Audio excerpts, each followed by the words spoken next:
They knew him as cold, as someone people feared. But that day, in front of his whole team, he shocked everyone. You hurt me. Can't you see that?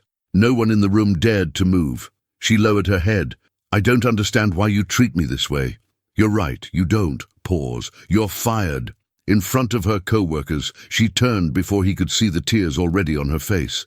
But what she didn't know was that once the room emptied, he'd be the one who fell apart, gripping the back of a chair, trying not to collapse.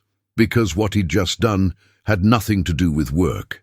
It had to do with a secret he'd been carrying for 5 years. A secret that was about to come undone 3 months earlier. Chicago, a Monday morning, that early spring chill still hanging in the air. On the 23rd floor of a glass tower on Michigan Avenue, the offices of CoreWave Systems were already lit up by 7 a.m., while most of the city was still stuck in traffic. Alexander Cole was 38 and had run the company for almost a decade. He'd founded it with 2 partners who'd since gone their separate ways and turned it, through near-obsessive discipline, into one of the most respected enterprise software companies in the country. Tall, serious features, always in dark suits that seemed to announce before he even opened his mouth that there was no time for nonsense. Around the office, he was known for 2 things: closing deals other people called impossible, and a coldness that bordered on cutting. No one had seen him smile in a long time. No one remembered him grabbing coffee with the team either. He'd walk in, shut his office door, and only come out when he had to. New hires learned the rule fast. Don't bother Mr. Cole unless it's urgent. The people who'd been there longer remembered a different man, one who used to be different. Nobody talked about that, and nobody dared ask why. CoreWave's sales team was 8 people, including Mark from IT, who ran client demos. Everyone agreed on one thing: the job was demanding but fair. The only downside was catching Mr. Cole on a bad day. Nobody imagined the new hire walking through the door that morning was about to turn that routine upside down. That day, Alexander had an interview scheduled, an opening on the corporate sales team, a key role. Grace Bennett, he read off the resume, 29, 4 years in corporate sales, strong references.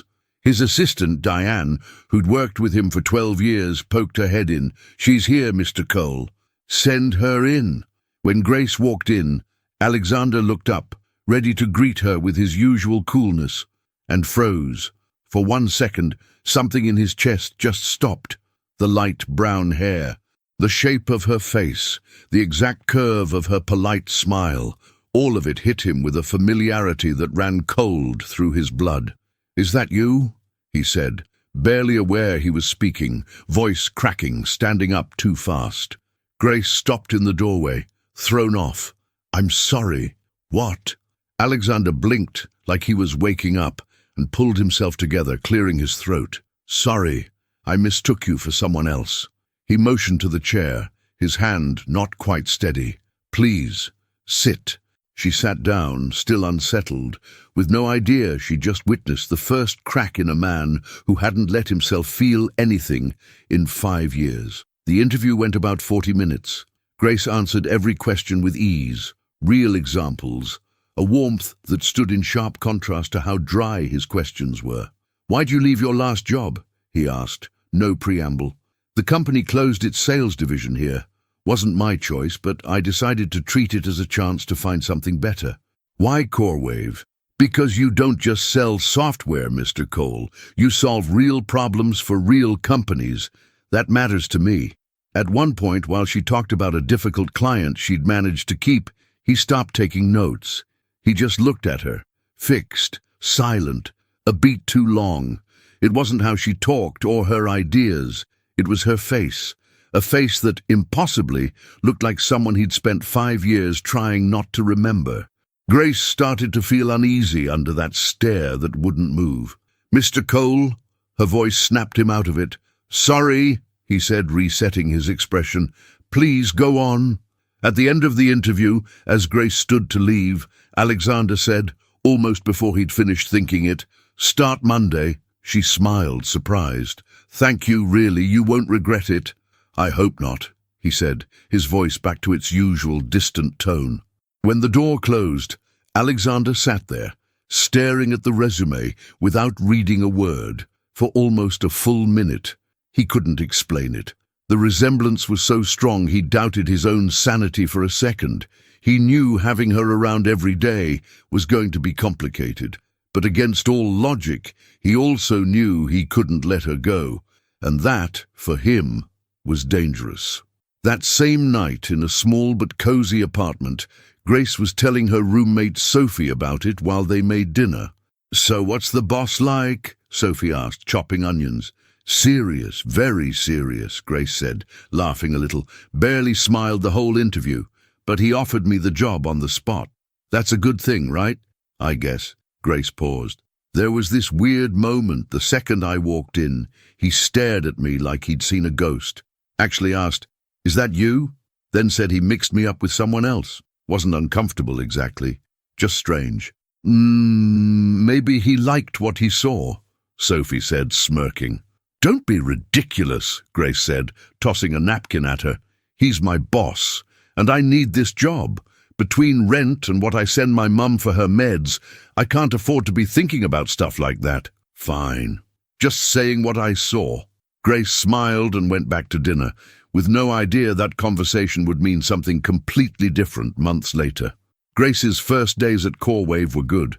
Her co-workers were welcoming. Clients liked her right away. But something didn't add up. It was how Alexander treated her. With everyone else, he was demanding but fair. With Grace, he seemed to be looking for reasons to call her out, and she had no idea why. "Your heels are echoing through the whole floor," he told her one afternoon, not looking up from his screen. "Try to walk more carefully. This is an office, not a runway." Grace stood there a second, not sure how to respond. "Sorry, Mr. Cole. Won't happen again." Another day in a meeting, he caught her chewing on her pen while she thought.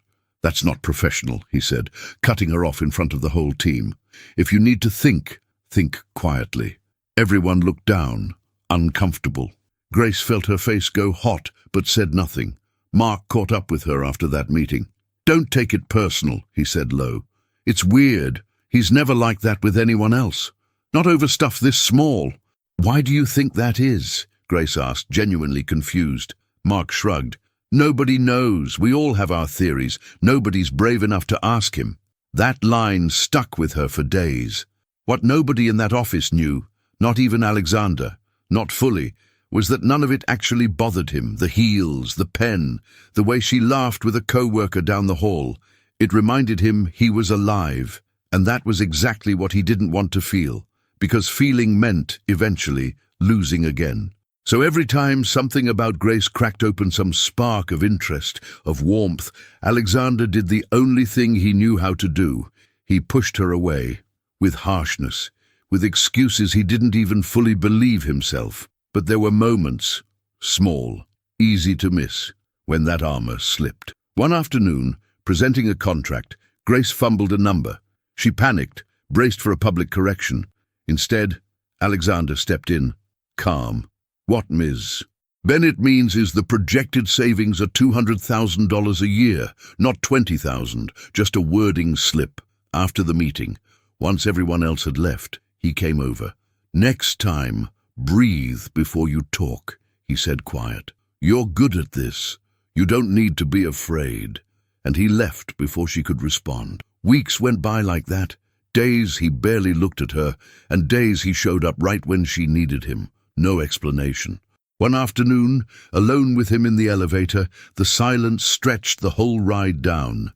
"Good work on today's proposal," he said, eyes on the floor numbers. "Thanks," she said, surprised. "I thought you found it messy."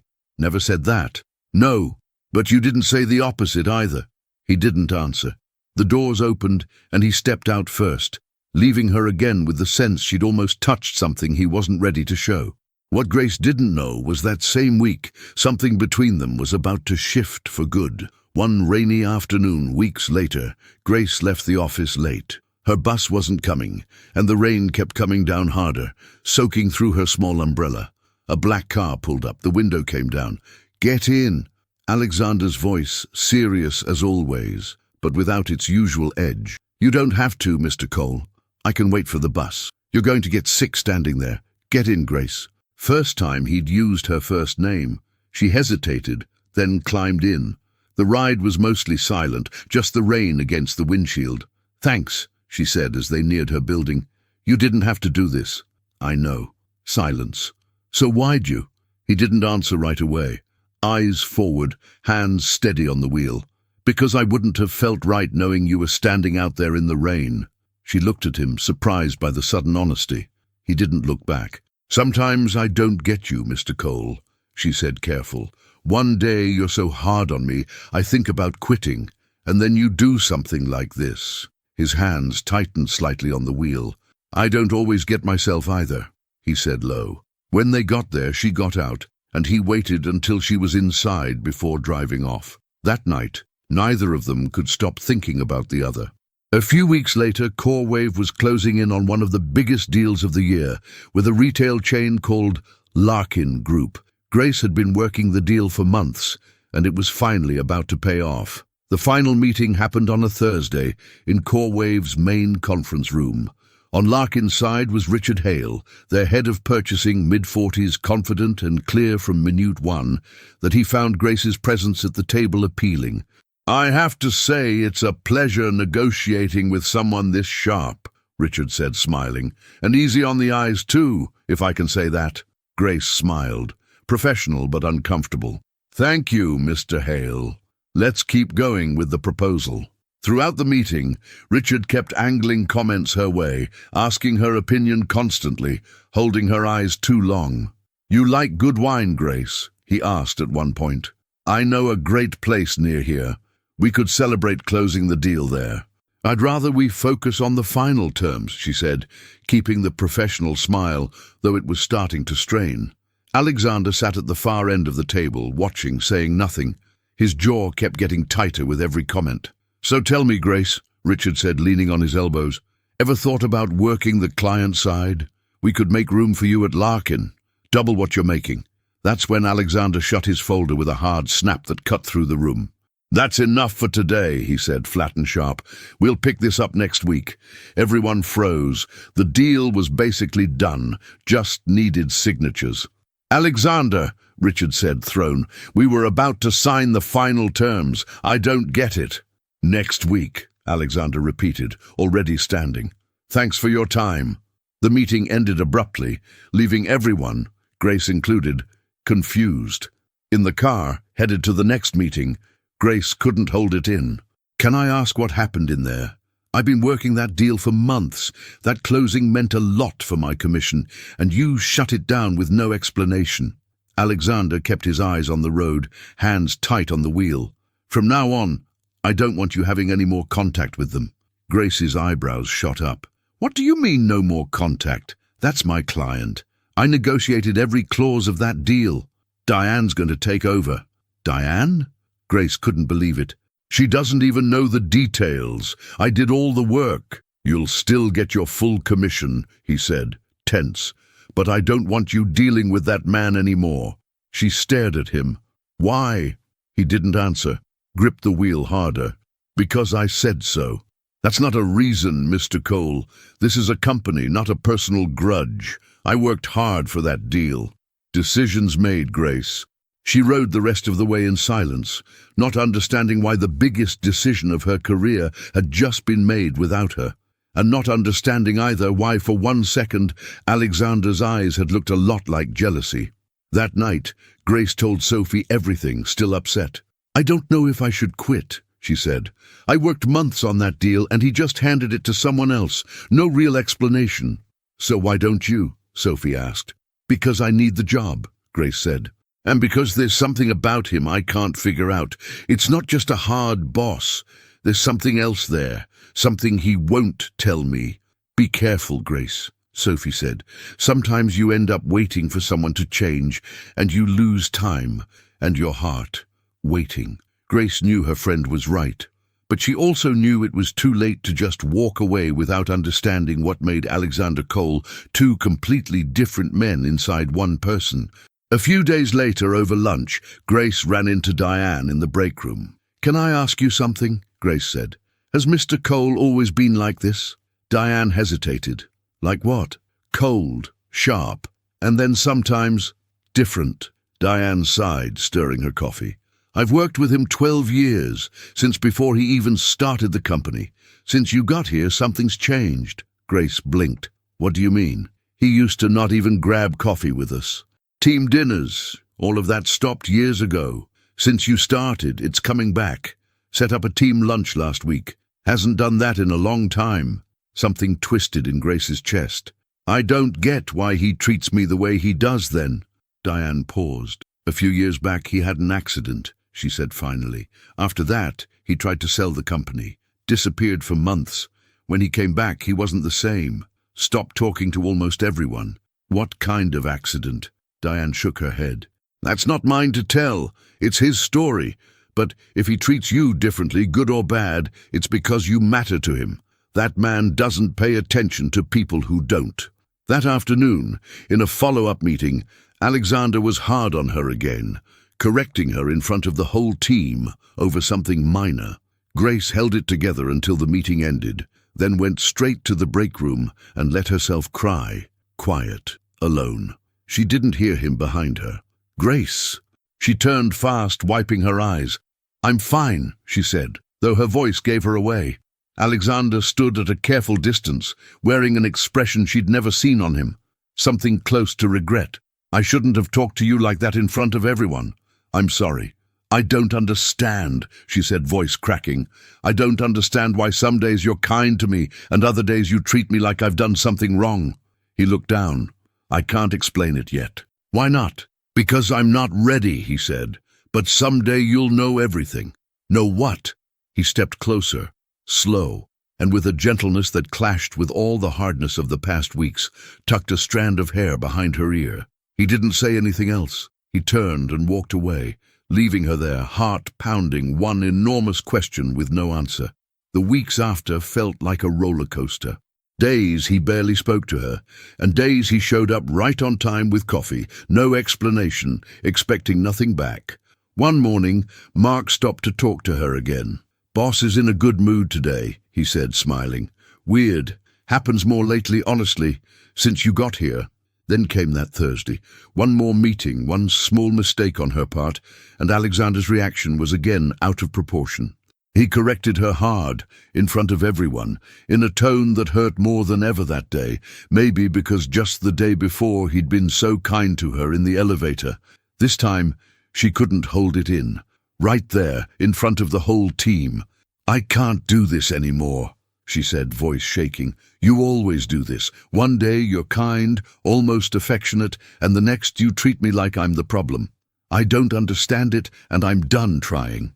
No one in the room moved. Alexander stood there, breathing hard, like he was holding back something much bigger than this meeting. You hurt me," he said, voice tight. "Can't you see that?" "I don't understand why you treat me this way," she said, lowering her head. "You're right. You don't." Pause. "You're fired." In front of all her co-workers, she turned before he could see the tears on her face and walked out without another word. That night, Sophie found her crying on the couch. "He fired me," Grace said through tears. "After everything, all those strange moments, he just fired me like it was nothing." "Oh, Grace." Sophie pulled her into a hug. "I'm so sorry. What are you going to do?" "I don't know. Guess I start job hunting tomorrow." The next day, before Grace could even update her resume, a delivery arrived. A huge bouquet of red roses. Right in the center, one single white rose, different from all the rest. The card read, in tight, direct handwriting, "I'm sorry I had no right to treat you that way. Please come back. I'm asking you to." Grace stared at the flowers for a long time, not sure what to feel. "So, what are you going to do?" Sophie asked. "I don't know," Grace said, sitting down slowly. "Part of me wants to throw these out and find a job where I don't have to deal with mood swings like this. And the other part?"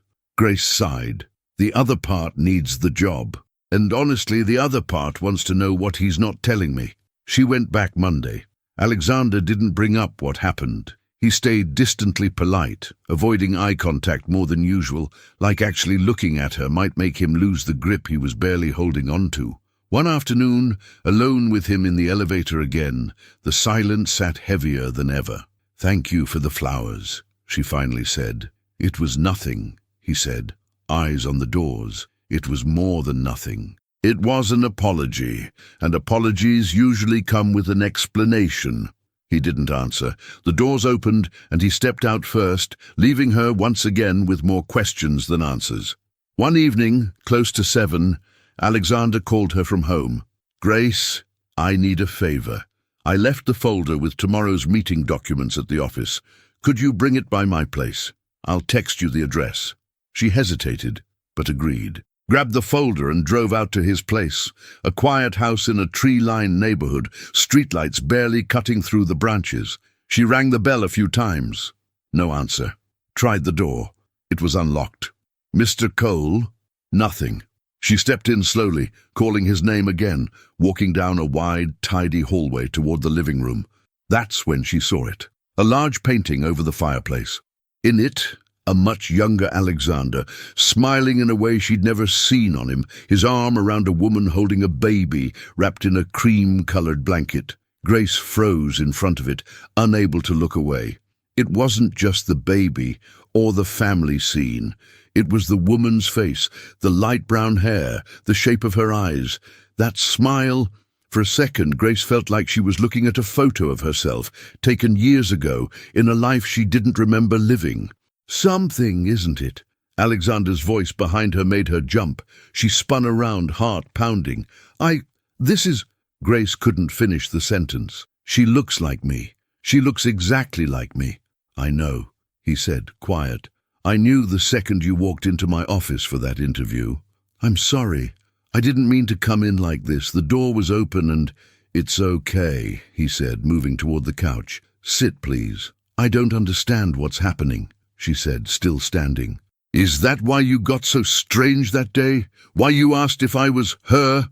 "I'm ready," Alexander said, his voice barely holding. "And I want to tell you everything." She sat down slowly, on the edge of the couch, not taking her eyes off him. He sat across from her, hands clasped, staring at the floor. "Her name was Evelyn," he started, his voice breaking on the first word. "She was my wife." Long pause. "The baby, his name was Noah. He was 3 months old when..." He couldn't finish. "It's okay," Grace said, quiet, leaning forward. "You don't have to tell me if you don't want to." "No," he said, shaking his head, eyes bright. "I want to. I need to. I've spent 5 years never telling anyone the whole thing, and I need someone to finally know." She nodded, silent, giving him room. "We were driving back from a trip, visiting Evelyn's parents. I was driving. It was late. Silence. I hadn't slept in almost 2 days. We'd had a brutal week at work, and I insisted we make the drive anyway. Evelyn told me to pull over, get a room, rest a little. But I wanted to get home. I wanted us to sleep in our own bed. All 3 of us." His voice broke completely. "I fell asleep at the wheel." Grace felt her throat close up. The car went off the road. Alexander covered his face with one hand for several seconds, breathing hard. "I woke up in a hospital 3 days later. They told me Evelyn and Noah didn't make it. The silence after that seemed to stretch forever. After that," he went on, voice barely audible, "I stopped feeling anything. Or I tried to. I tried selling the company, disappearing, not having to look anyone in the eye, because every time someone looked at me with pity, all I could think was that it was my fault, that I killed them, with my own hands on that wheel." "That's not true," Grace said, gentle but firm. "It was an accident." "I know that, up here," he said, finally looking at her. "But the heart doesn't always listen to reason." He sat quiet a moment, pulling himself together. "For 5 years, I didn't feel anything. And then one day, you walked into my office for a job interview, and for a second, I thought I was losing my mind." She held her breath. "The resemblance is real, Grace. I'm not imagining it, and you saw it yourself right there in that painting. That same afternoon, I decided to hire you anyway. I didn't know if that was insane, or the only sane thing I'd done in 5 years." He paused, breathing deep. "But having you around, every day was unbearable. Not because I didn't like you. The opposite. Every little thing, my chest would tighten, and I didn't know if it was because I was looking at you or because I was still seeing a ghost. So I started finding excuses to push you away. The heels, the pen, anything. None of it actually bothered me. I used it as an excuse, because if I was hard on you, I didn't have to just stand there, confused, not knowing if what I felt was about you or about her." "And now?" Grace asked, barely a whisper. "Do you know now?" "Now I know I love you," Alexander said, holding her eyes. "Not a memory, but I understand if that's not enough." Grace shook her head slowly, eyes filling with tears. "I can't replace what you lost." "I know," he said, fast, almost urgent. "And I don't want you to. I won't lie, the resemblance is what I noticed first, but it's not what I see anymore when I look at you. I love you, Grace. That's why I acted the way I did, out of fear of this, and out of fear at first that it wasn't even real." "And how do you know you're not fooling yourself?" she asked, voice shaking. "How do you know what you feel for me is real, and not just the resemblance? You have no way of knowing that, Alexander. Neither do I." He stood slowly, moved toward her, knelt to meet her eyes. He leaned in to kiss her, but she turned her face away. "No," Grace said, tears falling. "I've been hurt enough already. I don't want to be someone's ghost. I don't want to find out, a year from now, that you're looking at me and still seeing her." "I understand," he said, soft, not pushing, "but I'm going to prove this is real. I'm not going to ask you to take my word for it. I'll prove it, with time. Every single day until you don't have any doubts left." She lowered her head, stood, and walked to the door, torn between fear and something she could no longer deny she felt for him. That night back home, Grace told Sophie everything, her voice still shaking. "Oh my God, Grace!" Sophie covered her mouth. "That's awful. What happened to him?" "I know," Grace said, "and now I get why he acted the way he did. But I don't know if that's enough. I can't just forget months of cold treatment because now I know the reason." "And what do you actually feel?" Sophie asked. Grace was quiet a long moment. "I think I love him," she admitted finally, almost a whisper, "and that's what scares me the most." The days that followed were different from everything before. Every morning, Grace found fresh coffee on her desk, exactly how she liked it, with a small note. "Good morning." Nothing else. No signature. Didn't need one. One Wednesday, a small bouquet of wildflowers showed up on her desk. No card this time. Her co-workers started noticing the change too. "Boss set up another team lunch this week," Mark said, surprised. Even cracked a joke with someone. Hadn't seen that in years. Diane, passing Grace in the hallway, gave her a knowing smile. Said nothing else. Friday, Alexander came by her desk at the end of the day, a formality in his voice barely covering how nervous he was. "Would you like to have dinner with me tonight? 7:30 if that works." Grace hesitated, then said yes. Dinner at a small restaurant downtown felt calmer than anything they'd shared before. They talked about music, books, life before Corewave. For the first time, Grace saw Alexander really laugh, no tension in his shoulders. "You know," she said at one point, smiling, "that's the first time I've seen you laugh like that." "It'd been a long time since I had a reason to," he said, looking at her with an honesty he wasn't hiding anymore. Leaving the restaurant, Grace stepped ahead, turning back with a smile. "Thanks for dinner. It was a really nice night." "Grace, wait," he said, following her. She turned to hear him, not noticing the car speeding down the street, running the red light, straight toward where she stood. Alexander saw it first. "Grace!" He ran and shoved her out of the way just in time, both of them hitting the sidewalk as the car tore past, close enough to graze where she'd been standing, not even slowing down. His heart was pounding harder than it had in years, not just from the shock, but from the raw terror of almost losing her too. "Are you okay?" he asked, gripping her shoulders, checking her over, frantic. "Are you hurt? Tell me you're okay." "I'm okay," she said, still shaking. "I'm okay. Because of you." He pulled her into a hard hug, right there in the street, not caring who saw. "I couldn't survive losing someone else," he said, voice breaking. Not again, not you. Still shaking in his arms, Grace understood for the first time that the fear he carried wasn't an excuse. It was real as the arms holding her. That night, alone at home, Alexander couldn't sleep. He sat in the living room, staring at the exact spot on the wall where for 5 years the painting of Evelyn and Noah had hung. 1 second, that's all it took. That car missing her by inches, for every bit of fear he'd carried the past few months to suddenly feel ridiculous, pointless, a waste. He'd spent 5 years protecting himself from losing someone else. And that night he understood. If he kept living like this, heart locked up against pain that hadn't even happened yet, he'd lose her anyway, just slower. He didn't want to protect himself from her anymore. For the first time in a long time, he wanted to take the risk. One Sunday, Grace invited him to her mum's for dinner.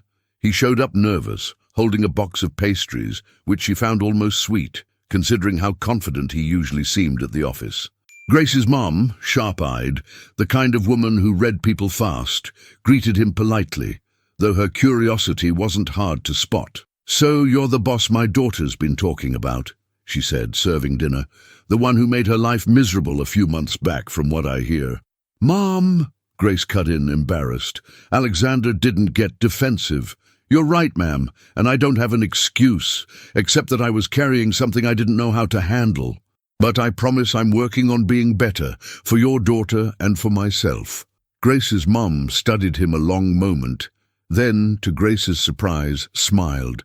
"Well, at least he's honest." Dinner went well, full of laughs and stories, and when Alexander left, Grace's mum pulled her aside, into the kitchen. "That man's carrying something heavy, honey. You can see it in his eyes. But there's something good in there too, and you can see that when he looks at you. Just be careful, and trust what you feel." 2 weeks later, going through paperwork at her desk, Grace found a small envelope sitting by her computer. No one had seen who left it. Inside, a handwritten note. "Tonight, 7 o'clock. My place. Please come. I need to show you something." No signature, didn't need one. Grace arrived that evening, heart racing, no idea what to expect. She rang the bell, and this time, Alexander himself answered. "Come in," he said, a calm about him she hadn't seen before, almost light. They walked toward the living room together, and Grace stopped dead. The wall above the fireplace was bare. The painting was gone.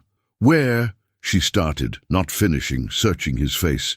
"I put it away," he said, calm, following her gaze, "in a box, upstairs, with some other things. I didn't throw it out, I couldn't, but I needed to stop living in front of it every day." He paused. "It's not that I want to forget them. I'll never forget them. But I learned something these past few weeks. Honoring their memory isn't staying frozen in front of a painting. It's living. And for the first time in 5 years, I want to live." Grace felt her throat tighten, but he was already guiding her gently toward the backyard, where a small table was set under warm candlelight, among plants she'd never noticed before. They had dinner there, laughing, talking about nothing important, about how absurd everything had been since that first interview. It was, maybe, the first night neither of them carried the past on their shoulders. Near the end of dinner, Alexander turned serious. "Grace, I want to ask you to forgive me, not just for the painting, for all of it. The heels, the pen, every little thing I made up to be hard on you." She smiled, a little confused. "You already explained that. I understand why." "Right, but there's something else I want you to know," he said, taking her hand across the table. "None of that was ever really about you. Those were excuses, that's all. So I wouldn't have to admit what I already felt for you from the start. And it took me too long to understand that what I felt had nothing to do with the past. It was about who you are, how you fight for your ideas even when I push back, how you take care of your mom without expecting anything back, how patient you've been with me, way more than I deserved." He paused, holding her eyes. "I know you're scared, Grace. I know that night, in my living room, you asked me how I could know I wasn't fooling myself, that what I felt was real, and not just the resemblance. That's a fair question. I've asked myself the same thing more than once these past few weeks." Long pause. But I want to tell you something I noticed, something I hadn't seen before. Evelyn never would have put up with how hard I was on you those first few months. She hated public speaking, and you run a boardroom like nobody I've ever known. She never would have called me out on a deal the way you did that day in the car, with that fire in your eyes when something feels unfair to you. The resemblance is in the face, Grace, but the more I know you, the less I see it. I don't look at your face and think of her anymore. I look at your face and think of you. How can you be so sure? She asked, still unsteady. Because if it was only the resemblance, that painting would have been enough, he said, calm. Instead, I put it away. I don't need it to feel this anymore. I need you. He took a breath. 5 years after the accident, for the first time, I felt my heart start beating again. And last night I realized I don't want to protect myself from that anymore. I want to live it, with you. He stood, walked around the table, and got down on one knee, pulling a small box from his jacket pocket. Grace Bennett, will you marry me? She covered her mouth with both hands, tears running down her cheeks, looking into eyes that for the first time since she'd known him held nothing back. After a few seconds that felt endless, she nodded. Yes, she said, laughing through tears. Yes, I will. Alexander stood, pulled her into his arms, and this time, when he looked at her before kissing her, there wasn't a trace of fear left in his eyes, just the quiet certainty of a man who, after 5 years in the dark, had finally found the courage to love again. A few weeks after the engagement, Alexander asked Grace to come with him somewhere. He didn't give details, just asked her to trust him. They arrived at a quiet cemetery on the edge of the city, lined with tall trees. They walked in silence until they reached a simple headstone with 2 names, Evelyn Hart Cole and Noah Cole. I've never brought anyone here, Alexander said, quiet. For years, coming here wrecked me. Every visit felt like a reminder that I was still breathing, and they weren't. Grace took his hand, said nothing, letting him go at his own pace. But being here with you now, it feels different, like I'm not failing their memory by loving again. Like somehow they would have wanted this for me. Just then, an older couple approached along the path. The man stopped, recognizing Alexander, surprised. Alexander, it's been a long time. It was Robert Hart, Evelyn's father, with his wife. Alexander tensed for a second, but Robert, glancing at Grace with curiosity, reached out to shake her hand, warm, unguarded. So you're the reason Alexander finally started returning our calls after all this time, he said, smiling gently, no trace of resentment. We're glad to know it. Evelyn would have hated seeing him shut down like this forever. Alexander couldn't hold back tears.